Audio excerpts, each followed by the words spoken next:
In 1661, Nicolas Fouquet invited the King of France to dinner. He wanted to impress him. He wanted to honor him. He wanted to show him the most beautiful chateau in the kingdom.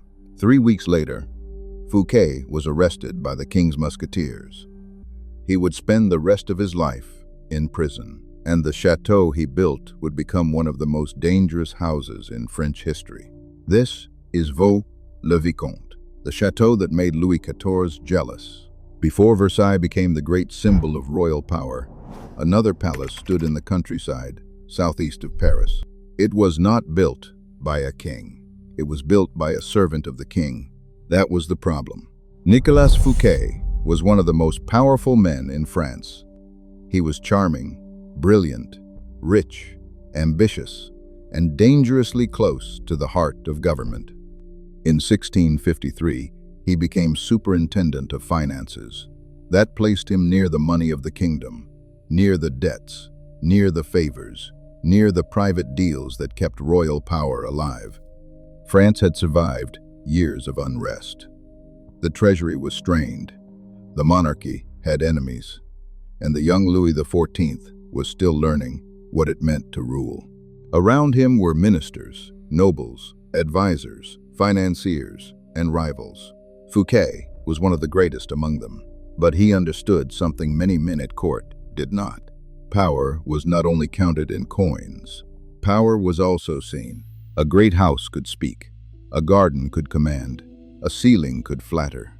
A chateau could tell the world that its owner had risen above ordinary men. So Fouquet decided to build more than a home. He would build a vision of power. To create Vaux-le-Vicomte, Fouquet hired 3 geniuses: Louis Vaux, the architect; Charles Lebrun, the painter and decorator; and André Lenotre, the designer of the gardens. Vaux gave the chateau its shape: elegant, balanced, and grand, without looking heavy. This was not an old medieval fortress with dark towers and defensive walls. It was a new kind of palace for a new kind of France. Lebrun created the interiors: painted ceilings, mythological scenes, gold, allegory, and rooms where every detail seemed to praise greatness. Lenotre shaped the land itself. He took fields, slopes, water, trees, and distance, then forced them into order. Long avenues, reflecting pools, parterres, terraces, perfect lines. From above, the gardens seem calm. From the ground, they feel endless. Every path pulls the eye forward. Every view feels planned. Nothing appears accidental. At Vaux, the chateau and the gardens became one idea: order, control, beauty, authority. It was magnificent. It was also dangerous, because in France, only one man was meant to appear that powerful: the king. When people look at Vaux-le-Vicomte today, they often think of Versailles. The long views, the formal gardens, the feeling that nature itself has been turned into ceremony. But Vaux came first. Before Versailles became the royal stage of Louis XIV, Vaux had already shown what French power could look like when architecture, art, gardens, theater, and politics were fused into one image. Versailles would later become bigger. Vaux was sharper, more intimate, more seductive. It did not need to overwhelm you. It only needed to make one thing clear: Nicolas Fouquet was not an ordinary servant. And that message reached the king. In 1661, the political world changed. Cardinal Mazarin, the powerful minister who had guided France for years, died. Louis XIV was 22 years old, young, proud, intelligent, and determined to rule without a chief minister standing above him. From that moment, no subject could be allowed to grow too large. No minister could look too independent. No servant could shine too brightly beside the crown. Fouquet had wealth. He had clients. He had friends. He had enemies. One of those enemies was Jean-Baptiste Colbert. Colbert was disciplined, patient, and ruthless. He wanted Fouquet removed, and he knew how to reach the king. He fed suspicion into Louis's mind.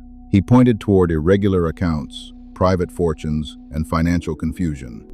He made Fouquet look less like a loyal servant and more like a man who had used the state to enrich himself. Was Fouquet guilty?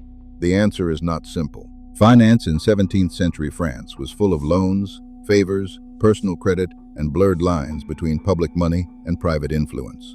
But Louis XIV did not need a clean answer. He needed control, and Fouquet had become the perfect target.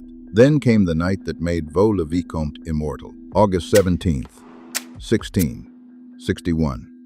Fouquet invited Louis XIV to his château. It was meant as a gesture of loyalty, a royal celebration, a night created for the Sun King. Carriages rolled toward the estate. Torches burned in the evening air. Courtiers arrived in silk, lace, jewels, perfume, and powdered wigs. The gardens glowed under the last light of summer. Fountains moved. Music rose. The château shone like a dream. There was a magnificent dinner. There were walks through the gardens. There was theater. There was Molière. There were fireworks. Fouquet had turned the entire estate into a performance. Every room, every candle, every plate, every fountain seemed designed to honor the king. But Louis XIV saw something else. He saw scale. He saw money. He saw a subject living with the confidence of a sovereign. The evening asked a question no one dared say out loud. How could a servant of the king afford this? And worse, how could a servant of the king build something more beautiful than anything the king himself possessed? The simple version says Louis destroyed Fouquet because he was jealous. That is partly why the story still survives. But the truth cuts deeper. Fouquet's chateau was not only beautiful, it was a political problem. It showed the danger of a private man becoming too visible, too admired, too connected, and too rich. For Louis XIV, who wanted absolute control, Vaux-le-Vicomte was a warning. A subject had built a palace that looked almost royal. A minister had gathered artists, writers, architects, courtiers, and influence around himself. A servant had created a symbol, and symbols mattered. Louis understood the danger immediately. France would not be ruled by ministers. France would not be dazzled by private magnificence. France would have one son, and that son would be the king. On September 5th, 1661, 3 weeks after the fete, Nicolas Fouquet was in Nantes. There, by order of Louis XIV, he was arrested by D'Artagnan, captain of the musketeers, not the fictional hero of adventure stories, the real D'Artagnan, the real musketeer, the real hand of royal power. The arrest was not only legal, it was theatrical. Fouquet had used theater to impress the king. Now the king used theater to destroy him. The man who had filled Vaux with light, music, gold, and applause was suddenly surrounded by guards. His rise had ended. His fall had begun. The trial lasted for years. Fouquet was accused of corruption, abuse of office, and financial crimes. But beneath the legal case was a deeper battle. Was he a criminal, or was he a warning? Fouquet defended himself with intelligence. Public opinion began to turn. Many believed he was being crushed because he had become politically inconvenient. The judges, eventually, voted for banishment. Exile, a severe punishment, but not a living tomb. Louis XIV made it harsher. Fouquet would not be banished. He would be imprisoned for life. The message was clear. The court could judge, but the king would decide. Fouquet was sent to the fortress of Pignerol, far from the gardens, salons, and painted ceilings of Vaux-le-Vicomte. He remained a prisoner for the rest of his life. He died in 1680, nearly 20 years after the night that destroyed him. But the strangest part of the story is what happened next. Fouquet disappeared. Vaux survived. The château remained, silent and beautiful, carrying the memory of the man who lost everything there. And the vision Fouquet created did not die. Louis XIV absorbed it. The artists who shaped Vaux would help shape the image of royal France. Le Vaux, Le Brun, and Le Note became central to the king's own world of palaces, gardens, ceremony, and controlled magnificence. Then Versailles rose, larger, grander, more royal. Vaux had shown what was possible. Versailles took that idea and made it belong to the crown. That is the great irony. Fouquet was punished for building a dream too powerful for a subject. But Louis did not reject the dream. He took it. He expanded it. He made it royal. At Versailles, the lesson of Vaux became the language of monarchy. The palace as theater, the garden as control, the king as the center of everything. Today, Vaux-le-Vicomte looks peaceful. Visitors walk through its rooms and gardens and see elegance, symmetry, refinement, and beauty.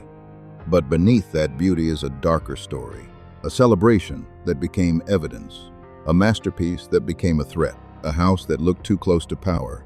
Fouquet believed he was building a monument to his success. In the eyes of Louis XIV, he was building the case against himself. Every golden room made him look richer. Every garden path made him look stronger. Every candlelit reflection made him look less like a servant and more like a rival. That was unforgivable. The Sun King did not share the sky. Vaux-le-Vicomte matters because it changed the future of French power. It showed that a chateau could be more than a residence. It could be a stage, a weapon of image, a machine for admiration, a dream so beautiful it frightened a king. And that is why the story still feels alive. Nicolas Fouquet built a chateau fit for a king. Louis XIV made sure no subject would ever dare to do it again. The dream survived. The man disappeared. And history remembered the chateau.